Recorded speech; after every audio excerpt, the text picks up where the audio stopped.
여러분들은 그 상점이나 식당 방문했을 때 값을 치르고 나오면서 감사합니다라는 이렇게 인사를 하시는지 모르겠습니다.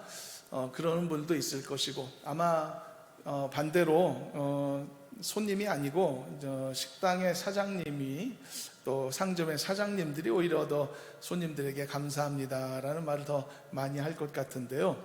그렇다면 누가 더 감사한 사람일까요? 구매자가 더 감사할까요? 아니면 판매자가 더 감사할까요? 아니면 둘 다 감사해야 될까요? 아니면 어차피 다 돈 주고 사고 파는 일인데 뭐 굳이 감사를 표할 일이 상호간에 필요 없을까요? 때로는 식당에서 정말 맛있게 음식을 먹었을 때는 진심으로 우러나서 감사합니다, 잘 먹었습니다 라는 인사를 하게 되기도 합니다. 또는 정말 사고 싶었던 물건, 구하기 어려운 물건을 이렇게 좀처럼 만나볼 수 없었다가 드디어 그 물건을 구입하게 되었을 때 그래도 그 판매자에게 너무 고마운 마음을 가질 수도 있을 것입니다. 비록 내가 정당한 대가를 그에게 지불했다고 하더라도 말이죠. 어떤 경우에는 값을 매길 수 없는 물건도 있고, 값을 주더라도 사기 어려운 물건도 있으니까요. 요즘 시대는 그 특정한 자원이 나라마다 무기가 되는 그런 시대 속에서 우리는 살고 있습니다. 석유 같은 경우에는 몇십 년 전부터 나라의 무기로 그렇게 사용되기도 했지만, 천연가스, 요즘은 히토류 같은 것이 또 나라의 어떤 무기와 자원이 되고 있고요. 몇 달, 한 1년 벌써 넘었나? 얼마 전에는 우리나라에 요소수 대란이 일어났었지 않습니까? 그래서 화물 트럭들이 일시에 정지되는 큰 일도 있었고, 그때까지 아마 요소수가 뭔지 모르면서 살았던 국민들이 대다수였을 텐데 말이죠. 그런데 어떻게 그런 이렇게 별것도 아닌 물질인데 그것이 이 나라에 없어서 말이죠, 이렇게 어려움을 겪고, 그래서 외국에서 몇 배 비싼 돈을 주고 사들였는데도 비싸게 판 사람한테 오히려 고맙다, 감사하다 할 만큼의 어떤 그런 일들도 생긴 적이 있지 않습니까? 그래서 여러분, 이런 식의 종류의 거래 관계에 있어서 이 거래를 통해서 말이죠, 교환하는 가치의 크기와 차이가 있을 수 있단 말입니다. 그런데 가치의 그 차이가 많이 벌어지면 벌어질수록 한쪽은 어떻게 될까요? 더 많이 감사하게 되겠죠. 그리고 더 큰 은혜를 입었다라고 생각하게 마련일 것입니다. 그 교환하는 가치의 격차가 클수록 그 고마움은 감사함이 될 것이고요, 그 감사함은 더 나아가서 갚을 수 없는 은혜가 될 수도 있는 것이죠. 오늘은 바로 이 갚을 수 없는 은혜에 관해서 말씀을 함께 나누어 보고자 합니다. 말씀의 제목도 갚을 수 없는 은혜입니다. 그리고 이것을 이제 하나님께서 이스라엘 백성들에게 허락하신 속죄의 제사와, 그리고 속죄 제사를 위해 준비하라고 명령하신 속죄의 제물을 통해서 함께 살펴보려고 합니다. 보통 세상에 수많은 거래들이 이루어지는데요, 세상의 거래들에는요 대부분 균형이 맞추어져 있습니다. 무슨 말이냐면, 대부분 10,000원짜리를 건네면 10,000원짜리 언저리의 물건을 받게 된다는 뜻입니다. 가끔씩 횡재하는 경우도 있죠. 10,000원 냈는데 30,000원짜리를 받았다. 그런데 그 정도밖에 안 됩니다. 그 정도 격차 외에는 더 이상은 기대할 수가 없죠. 세상이 그렇게 호락호락하지 않습니다. 내가 10,000원 냈는데 100만원짜리를 주는 사람이 어디 있겠습니까? 그래서 이런 일들은 세상에서는 일어나지 않는데, 그런데 말이죠, 하나님께서는 말입니다, 이스라엘 백성들의 죄를 용서해 주시는 이 과정에서 이 말도 안 되는 거래를 만들어내셨다는 것입니다. 도무지 이것을 위해서 교환하는 가치가 균형이 잡혀 있지 않다는 겁니다. 그래서 여기에서 우리는 필연적으로 감사가 생겨날 수밖에 없죠. 맛있는 음식 값싸게 먹었으니까 감사한 마음 인사하듯이 말입니다. 그리고 그 감사의 마음은 필연적으로 하나님의 은혜를 발견하는 사람이 되게 만드는 것입니다. 이제 우리가 그 내용을 함께 살펴보려고 합니다. 자, 먼저 하나님께서 명령하신 속죄제사의 내용 자체를 잠깐 간단히 요약하겠습니다. 오늘 본문의 내용은 이런 것이죠. 속죄 제사를 드리라 하나님이 명령하시면서 제사장들이 어떤 규례를 지켜야 될 것인가를 상세히 설명하는 내용이었습니다. 일단 25절 내용 중에 보게 되면 속죄제의 제물은 지극히 거룩하다라고 말씀하셨습니다. 이것이 오늘 본문에 나오는 이제 여러 종류의 하나님의 명령들을 하나로 이해할 수 있게 만드는 키워드가 될 것입니다. 이 속죄 제물은 지극히 거룩하다, most holy라는 말을 사용하시면서 그렇게 설명하셨단 말이죠. 그래서 말씀 뜻대로 그대로 본다면 하나님께 드려지는 속죄 제물은 지극히 거룩한 것입니다. 그러므로 이 지극히 거룩한 속죄 제물을 다루어야 하는 제사장들은 다음과 같은 규례를 지켜야 했던 것인데요. 첫 번째, 이 속죄 제물은 여호와 앞, 번제 대단 앞에서 잡도록 했습니다. 여호와 앞이라는 이 단어는요, 이 단서는 그곳이 매우 거룩한 장소라는 의미를 갖습니다.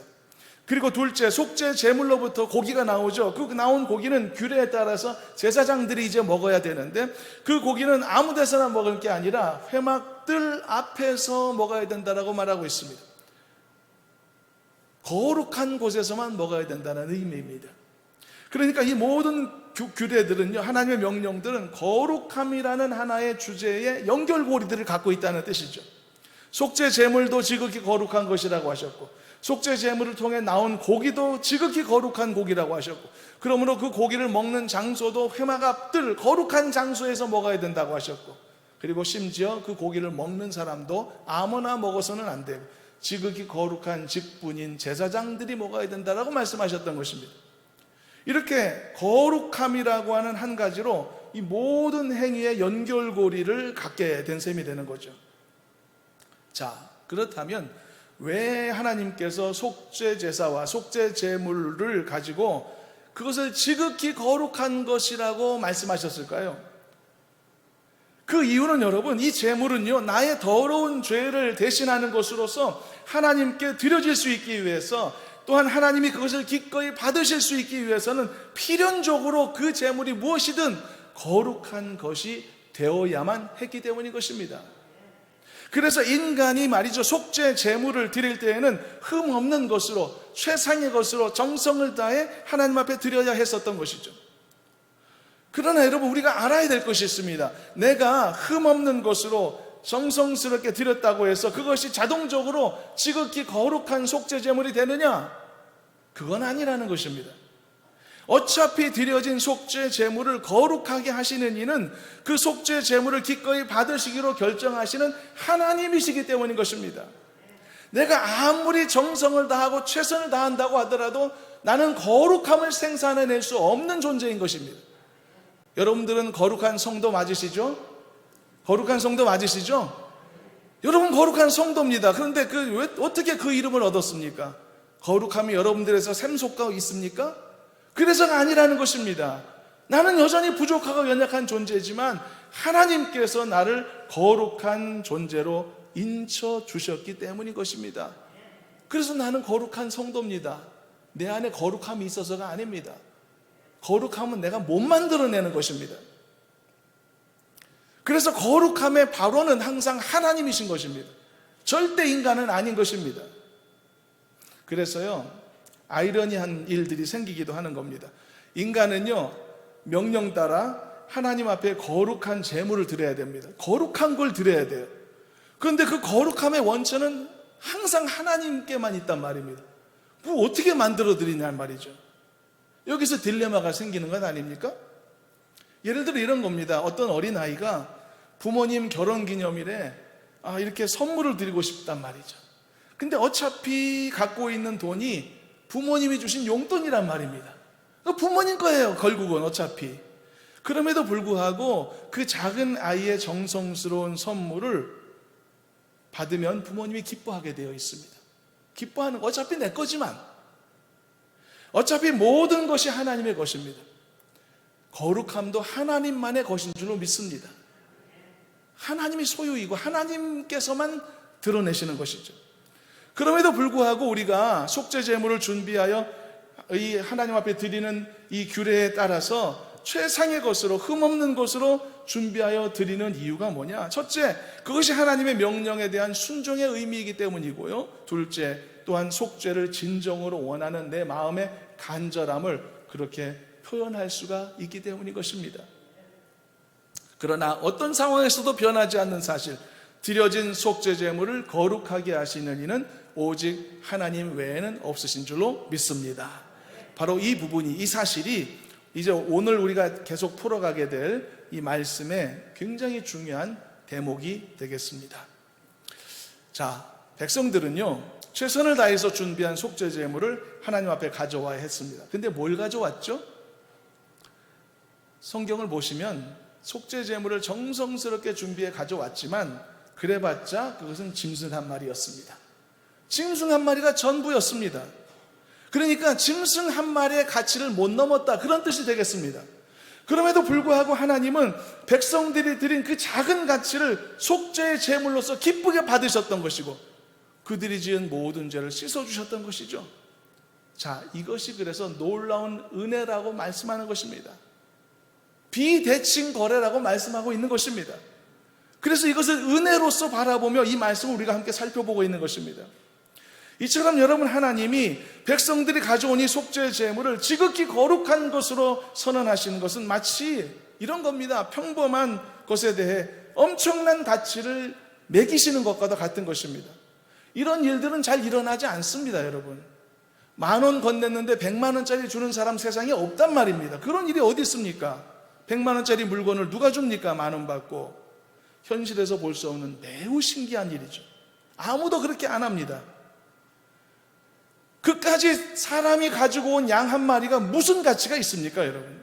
얼마든지 나도 시장 가서 돈 주고 살 수 있는 거 양 한 마리 아닙니까? 일반 자산에 불과한 것이죠. 특별하지 않죠. 아무리 흠없고 좋은 것으로 구별해서 가져왔다고 할지라도 양 한 마리는 그냥 양 한 마리인 겁니다. 여러분, 한우 고기가 비싸다고는 하지만 돈 있으면 사 먹을 수 있는 거 아닙니까? 좀 비싸도 접근 불가능한 건 아니지 않습니까? 가장 비싼 물고기 중에 하나가 참치라고 하는데 참치 한 마리에 수백만 원도 되고 억대가 넘는 참치도 있다고 하지 않습니까? 왜 그렇게 생선 하나가 값이 비싼가? 워낙 참치의 진심인 일본이라는 나라가 그렇게 가격을 전 세계적으로 높여놨다고 하지 않습니까? 대단하다, 억대 생선. 그런데 여러분, 그래봤자 참치 한 마리 가격이 그 이상 가겠습니까? 그 이상 안 갑니다. 몇백만 원짜리든지 1억 원짜리든지 간에 비싸죠. 그렇지만 그것이 어쨌든 돈이 있으면 먹을 수 있는 음식이다. 접근 불가능한 건 아니죠. 그리고 무엇보다도 사람의 생명을 살릴 수 있을 만큼의 가치는 절대 될 수 없는 것 아니겠습니까? 그건 분명한 사실이지 않습니까? 하나님께 드리는 속죄의 제물로서의 양 한 마리가 그런 성격이라는 겁니다.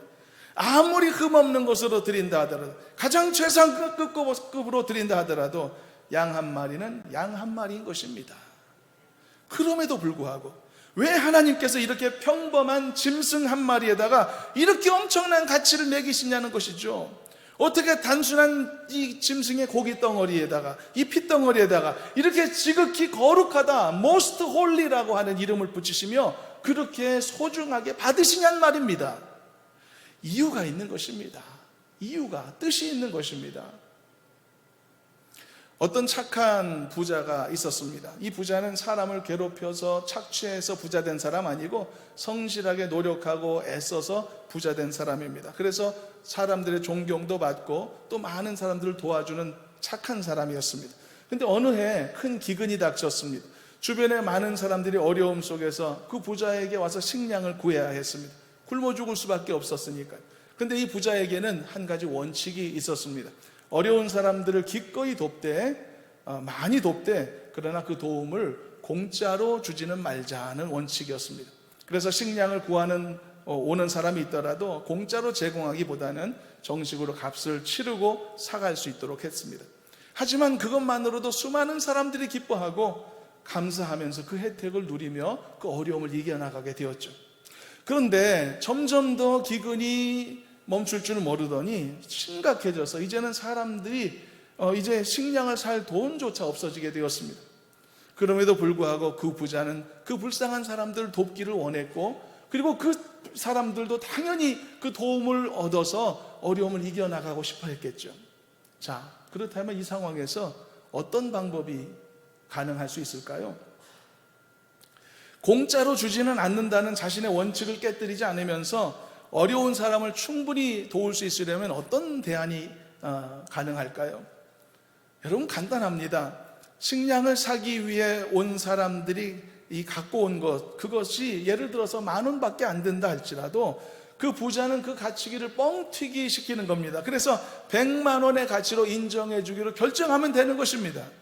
만일 그렇게 할 수 있다면 그 부자는 가난한 사람을 마음껏 도울 수 있게 되겠죠. 절대로 공짜로 돕지는 않는다는 원칙도 깨지지 않고 필요한 사람을 마음껏 도울 수 있단 말입니다. 여러분, 이것이 어떤 사람에게는 유치하게 들릴지 모르겠습니다. 무슨 대단한 방법이라도 있을 줄 알고 귀 기울였는데 별거 아니네 생각하는 분 계실 수도 있겠습니다. 그러나 여러분, 우리가 반드시 알아야 될 것이 있습니다. 하나님이 선택하신 방식이 이 방식이라는 것입니다. 이 방식을 하나님이 선택하셨습니다. 하나님께서 선택하신 이 놀라운 교환 방식, 이 비대칭 교환 방식으로 인해서 우리가 상상도 할 수 없는 지금과 같은 엄청난 은혜의 혜택을 누리고 살고 있다는 사실을 잊지 말아야만 할 줄로 믿습니다. 여러분, 우리들이 각각 갖고 있는 소유가 있습니다. 삶의 환경들이 있습니다. 그 소유는 각각 다를 것입니다. 그 차이가 살면서는 대단해 보여서 누구는 많이 갖고 있는 것 같고 누구는 조금 갖고 있는 것 같고 큰 차이가 있어 보이죠. 그러나 그것은 우리들의 기준으로 볼 때의 판단일 뿐인 것입니다. 우리들이 볼 때는 서로 간에 많고 적음이 대단해 보이지만, 그러나 여러분, 하나님 앞에서는 똑같이 은혜가 필요한 사람들일 뿐인 것입니다. 하나님 앞에서는 똑같이 도움이 없이는 못 살 존재들일 뿐인 것입니다. 이 사실을 우리는 알아야 하는 것입니다. 따라서 여러분, 인간이 이런 수준이기 때문에, 우리가 이런 수준이기 때문에 인간이 하나님 앞에 갖고 나올 수 있는 것도 이 수준을 못 넘는다는 말씀입니다. 반면에 하나님께서 나를 도우셔야 할 일들은 차고도 넘쳤단 말이죠. 나의 모든 더러운 죄를 다 씻어주셔야만 했죠. 하나님 나라 백성으로, 천국 백성으로 이 땅에서 이 광야의 삶을 유지할 수 있도록 매일매일 도와주시고 매일매일 선한 길로 인도하셔야 했죠. 딴짓하지 말도록 도우셔야 되고 딴 생각하지 말도록 이끌어 주셔야 되고 수없이 나를 돌보셔야 될 일들이 너무나 많단 말입니다. 그런데 여러분, 나의 모든 죄도 다 벗겨내야 되고 미련함도 다 씻어주셔야 되는데, 시장에 가면 얼마든지 살 수 있는 양 한 마리 갖고 그거 받고 어떻게 하겠습니까? 이게 어떤 일이, 이런 일이 이루어질 수 있겠습니까? 그래서 하나님이 선택하시는 방법이 이 방법이었던 것입니다. 인간이 자신의 죄를 씻어내고자 하나님 앞에 갖고 온 이 속죄 제물, 이 작은 것을 하나님이 엄청난 가치로 받으시겠다고 말씀한 것입니다. 그리고 오늘 말씀의 내용처럼 지극히 거룩한 것으로 그것을 선언하셨던 것입니다. 가장 거룩한 것이다, 최고로 좋은 것이다 라고 말이죠. 여러분, 양 한 마리 까짓 거 제가 시세를 몰라서 그런데 한 50만 원 되려나 모르겠습니다. 그런데 하나님은 그 가치를 50억으로 쳐주신다는 말입니다. 그래서 이거 작은 거 받으시고 나에게 필요한 모든 것을 다 내어주기로 결정하셨다는 것이죠. 그래서 이것을 우리는 감사를 넘어서 하나님의 은혜라고 고백하지 않을 수 없는 것입니다. 할렐루야. 여러분, 하나님의 은혜 받고 이 은혜 속에서 살아감을 감사하시기를 주님의 이름으로 축원합니다. 지금 주님의 은혜가 있기에 여러분 이 자리에 존재한다는 것을 잊지 마시기를 바랍니다. 십자가의 속죄의 은혜를 입었기 때문에, 용서받았기 때문에 여러분들이 예배자로 인정된 것입니다. 용서받은 사람들 아니면 이 자리에 올 수 없는 것입니다. 십자가의 은혜로 용서받고 하나님 앞에 예배자로 인정받아 주 앞에 용납된 저와 여러분들 더 하나님 앞에 영광 돌리며 감사하며 살아가시기를 주님의 이름으로 축원합니다. 한량없는 은혜, 갚을 길 없는 은혜, 내 삶을 애워싸는 하나님의 은혜, 나 주저함 없이 그 땅을 밟음도 나를 붙드시는 하나님의 은혜. 할렐루야. 여러분, 하나님께서 나에게 베푸시는 은혜는 한량없는 은혜입니다.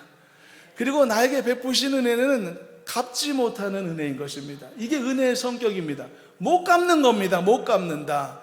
여러분, 이것이 여기에 방점이 있는 겁니다. 은혜는 은혜인데 못 갚는 은혜입니다. 못 갚는 은혜. 여러분, 10,000원 한 장 드리고 100원어치의 쏟아지는 혜택을 받았습니다. 내가 어떻게 이걸 갚습니까? 못 갚습니다. 평생 가도. 게다가 인생에 단 한 번만 이런 일이 일어나는 게 아니라 매일매일 이런 일이 일어난단 말이죠. 갚을 수 없는 은혜가 매일 쌓여간단 말입니다. 어떻게 내가 살면서 이걸 다 갚습니까? 못 갚는 것입니다. 엄두도 못 내는 것입니다. 그래서 여러분, 하나님께서 살면서 나에게 베푸시는 은혜는 빚으로 말하자면 매일매일 빚더미처럼 쌓여가고 있는 것입니다. 하루를 살면 하루 만에 은혜의 빚이 쌓이고, 열흘을 살면 열흘 만에 은혜의 빚이 쌓여가고 있는 것입니다. 쌓여만 가는 것입니다. 못 갚는 것입니다. 여러분, 그렇지 않습니까? 빚을 졌단 말이죠. 근데 빚지는 속도하고 갚는 속도가 역전되면 어떤 일이 일어나죠? 파산을 하는 것입니다. 파산. 갚는 속도와 이 빚지는 속도가 역전되면 버텨낼 사람이 세상에 어디 있겠습니까? 파산합니다. 은혜도 그렇습니다. 은혜 갚는 속도는 영원히 역전될 수가 없습니다.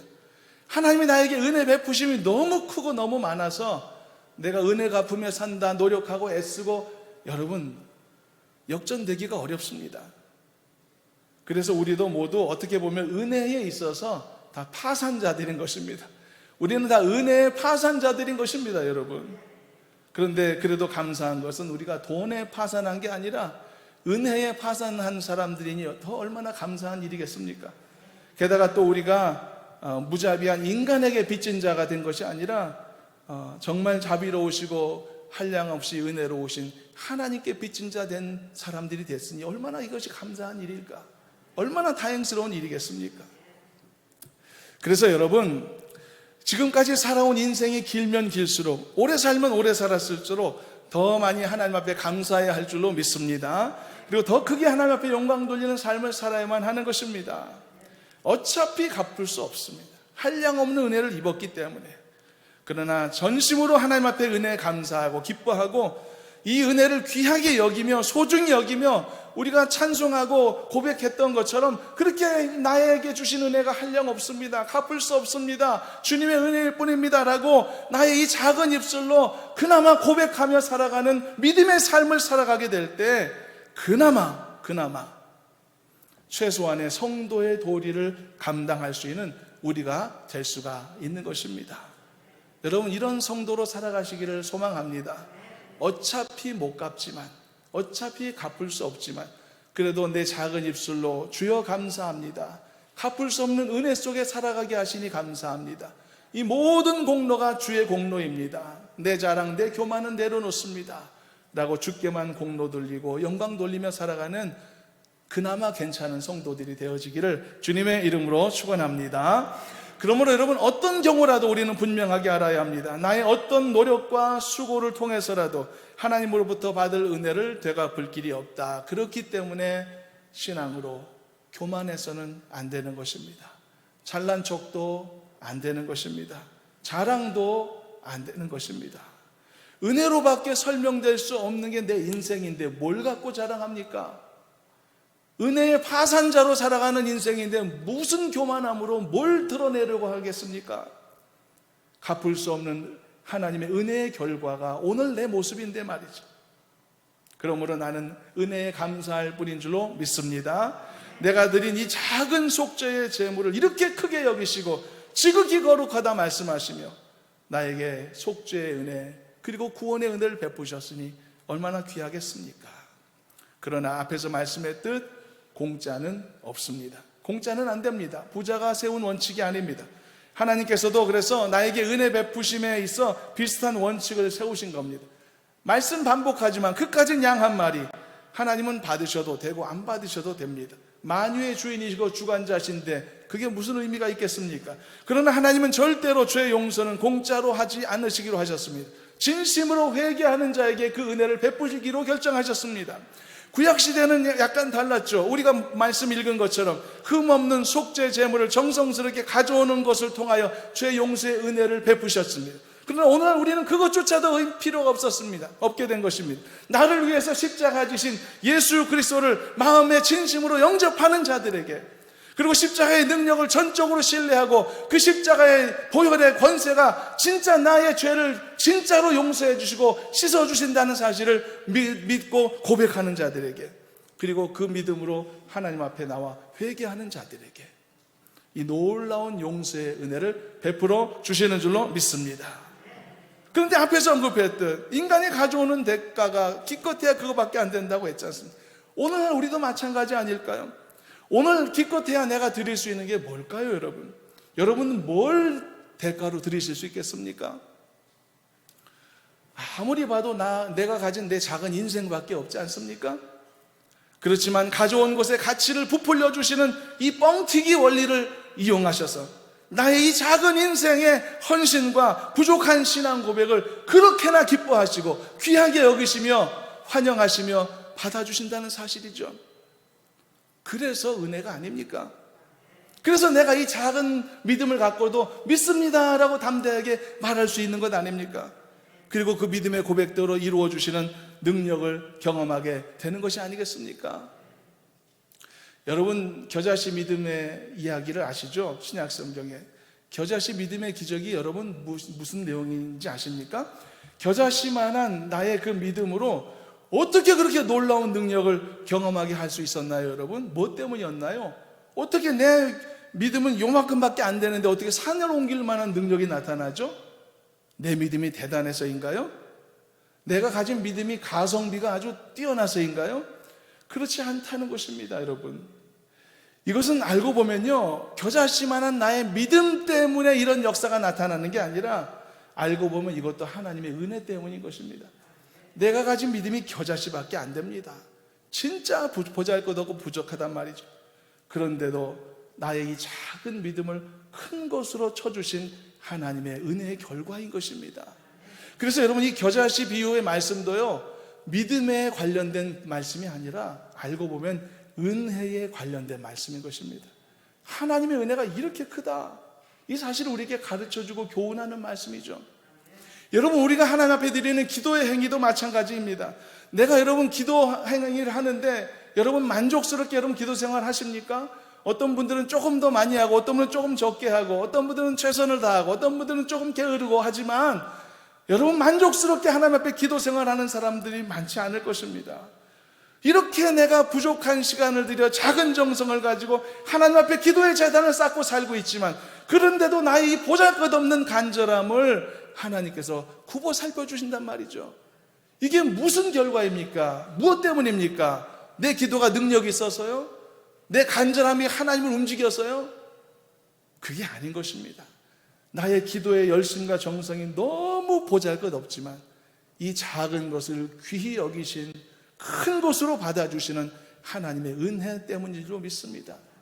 결국은 모든 게 은혜인 것입니다. 모든 게 은혜로 귀결되는 것이죠.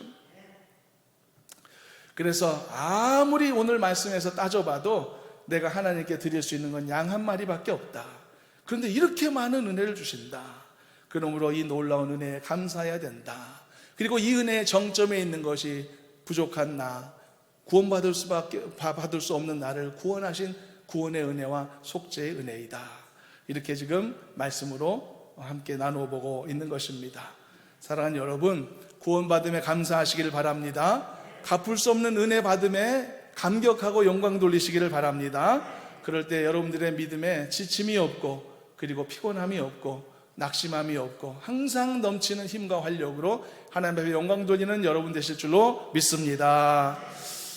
이제 오늘 말씀은 다 전했습니다만 본문을 우리가 조금 안 살펴봤습니다. 그래서 본문을 아주 간단하게 살펴보고 그리고 의미를 짓고 그리고 결론을 내리도록 하겠습니다. 자, 그래서 하나님께서 왜 속죄제물을 이렇게 거룩하다 말씀하셨는가? 거룩함이라는 이 주제를 기억하면서요, 이 말씀을 보면은 쉽게 이해가 되실 수 있으리라고 생각합니다. 결론은 이미 다 맺었습니다. 그러나 내용을 잠시 봅니다. 본문 27절 한번 빨리 읽어보겠습니다. 다 같이 읽어봅니다. 그 고기에 접촉하는 모든 자는 거룩할 것이며 그 피가 어떤 옷에든지 묻었으면 묻은 그것을 거룩한 곳에서 빨 것이요. 속죄제물은 지극히 거룩하다고 했죠. 그러므로 속죄제물을 먹을 수 있도록 허락되어진 제사장들도 거룩한 존재들이라는 거죠. 반대로 거룩함에 참여할 자격이 없는 존재나 물건들에 대해서는 철저한 구별과 분리가 이루어져야 했던 겁니다. 그래야 지극히 거룩함이 유지될 수 있었기 때문에 하나님의 관심은 다른 게 있는 게 아니라 이 속죄의 제물 용도로 드려진 이 속죄제물이 지극히 거룩함이 유지되어야만 한다. 지극히 거룩한 제물이어야만 한다. 이 사실에 이 초점이 맞춰져 있었던 것입니다. 그래서 하나님의 명령에는 다 이유가 있는 겁니다. 이어지는 28절, 29절도 같은 맥락으로 이해됩니다. 함께 읽어봅니다. 그 고기를 호기에 삶았으면 그 그릇을 깨뜨릴 것이요 유기에 삶았으면 그 그릇을 닦고 물에 씻을 것이며 제사장인 남자는 모두 그것을 먹을지니 그것은 지극히 거룩하니라. 이것도 역시 지극히 거룩함과 연결되어 있습니다. 토기 그릇은요, 흡수성이 남아있는 그릇입니다. 반대로 유기 그릇은요, 유약을 발라 구웠기 때문에 이 습기가 침투되지 않는 단단한 그릇입니다. 그런 특징들이 있기 때문에 토기 그릇은 재활용할 수 없게 만드시고 유기 그릇은 재활용 가능하다고 하셨던 겁니다. 그래서 이 모든 하나님의 명령들은요, 속죄 제물이 지극히 거룩하게 되었다는 사실로부터 시작된 것입니다. 속죄 제물로서 지극히 거룩하게 된 제물과 그 제물의 피가 단 한 방울이라도 낭비되어서는 안 되고 다른 곳에 사용되어서는 안 된다는 그런 취지로서 바로 이런 명령들이 하나님 앞에 주어지게 되었던 것입니다. 피 한 방울도, 지극히 거룩한 제물로서의 피 한 방울도 허투루 사용하는 것을 용납하지 않으시겠다라는 그런 말씀이었던 것입니다.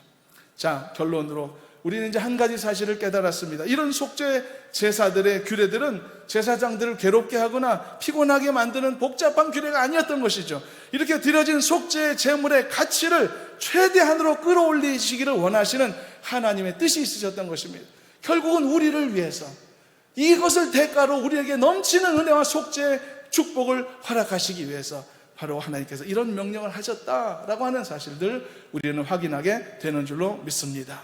그러므로 이 모든 것이 결국은 하나님의 은혜이구나, 은혜를 베풀고자 하시는 하나님의 기쁘신 뜻이구나 라는 사실이 결론에 맺어지게 되는 것입니다. 말씀을 맺겠습니다. 사랑하는 여러분, 그러므로 여러분들이 믿음 생활하며 살아가는 것을 여러분 결코 작은 것으로 여기지 않으시기를 바랍니다. 여러분들이 드리는 예배의 정성이나 여러분들이 드리는 신앙의 어떤 모습들이 부끄러울 수도 있습니다. 최선을 다하지 못하는 것일 수도 있습니다. 내세우기가 힘든 것일 수도 있습니다. 그러나 여러분, 거기에 머물라는 말씀은 아닙니다. 그러나 내가 드리는 이 작은 예배라고 할지라도, 내가 드리는 이 작은 물질이라고 할지라도, 내가 드리는 작은 정성이나 열심이라고 할지라도 우리 자신이 생각해도 너무 부끄럽고 적다라고 생각이 될지라도 하나님은, 자비로우신 하나님은 이것조차도 귀하게 여기시고 이런 부족한 나를 항상 용납해 주시고 이 작은 것을 큰 것으로 받아들이셔서 더 풍성한 은혜로 우리에게 채우시기를 원하신다는 사실을 잊지 마시기를 간절히 소망합니다.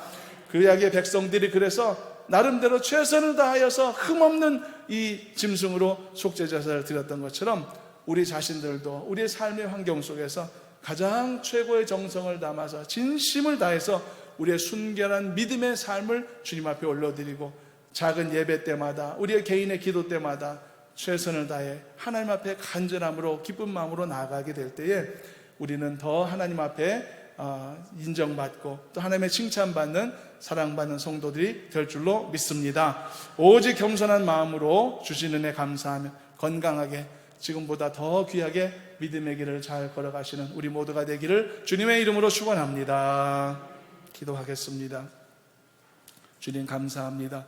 저희들을 이렇게 지극히 사랑하셔서 작은 정성, 부족한 것까지라도 지극히 귀하고 거룩한 것으로 여겨주시고 인쳐주셔서 그 은혜 그 안에서 우리의 믿음 생활 받기를 기뻐하시는 것을 기억하게 하심을 감사합니다.